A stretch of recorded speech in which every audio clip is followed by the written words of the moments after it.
So mao to ning inom kog luya og sinamon. Sige na kog inom. Gaanam jud siya sakit, gaanam jud sakit ngari ag-ah jung puson. Hantod mo libot na sa akong tibuok tiyan. Sige kog panghaplas tapos kapila ka bisis kinadaghan ng haplas halos mabasa niyang sinina sa haplas.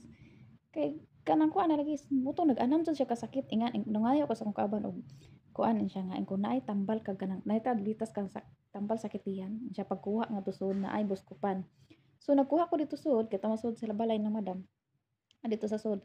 Nagkuha ko siya nga kaon sa dusa ka mo kanang huan moinom ana. Nagkandos ko mga lima siguro ko kutsarang kanon og pansit kay namahaw lagi mi mga alas 11 na. Tapos mao to sakit na jud nag-anam jud siya kasakit. Ning kandos ra kog tulo ka kutsara ning ahong giinom tong buskupan. Tapos diretsong inom atong katong luya o kanang ano sinamon. Sa sige ko gipaningat ako sa kasakit sa akong tiyan. As in gipaningat na jud ko. So ning sud ko dinhi sa among kwarto, bisad unsa hindi man ha maduot akong tiyan kay sakit man hikapon, sakit kuan man jud siya. Inig kuan ra na ang tiyan ako rang kanang murag itiko ko ra nako. Tuwad-tuwad ako diri sa akong bed sa kasakit na. Mo to. Pagka alas 11 na kapin, ingan ako sa akong kauban. Ing chat ko sa akong kauban kay dito man siya nagluto sa kusina. Ing kuroks kanang dalhan ako ninyo sa ospital kay di na ako kaya kasakit. So mao to gi kuan ko niya, gingari ko niya. Insan unsa ka?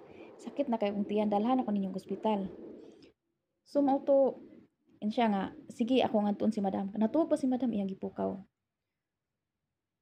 Tapos mo to pagkadto niyang madam niingan na si madam nga ipadako nga ngadto sa ospital paubaran ko sa among kauban diri.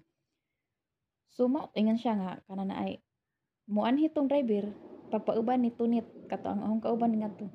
Ubaran ka ni Tunit ngadto ato mo sa ospital. Mao to ingan siya nga pag-ilis diha di naman ko kay di man ko katuyhad na di jud ko katuyhad sa kasakit duko ako ano ko maglakaw ko hinay nga magkanang kuan di naman ko kuan motong wa ko ilis ga uniform ra ko ni ngadto ospital pag ana pilda dinhi ra nga doon nga ospital pero private siya pag abot dito mga 30 minutes siguro po tanang huwat sige jud ko kuan ka sa akong gihigdaan motong diha ni nurse ning ande doktor ngi kuan unsa imong gibati ing ko sakit kay akong tiyan moto iyang giduot-duot akong tiyan ang diri man sa dapit sa tuo pag inigduot niya perte mang sakita moto ingon siya kanang tagaan kag kana na ay kuan tagaan ka og kanang reliever so mao to ning gawas siya ning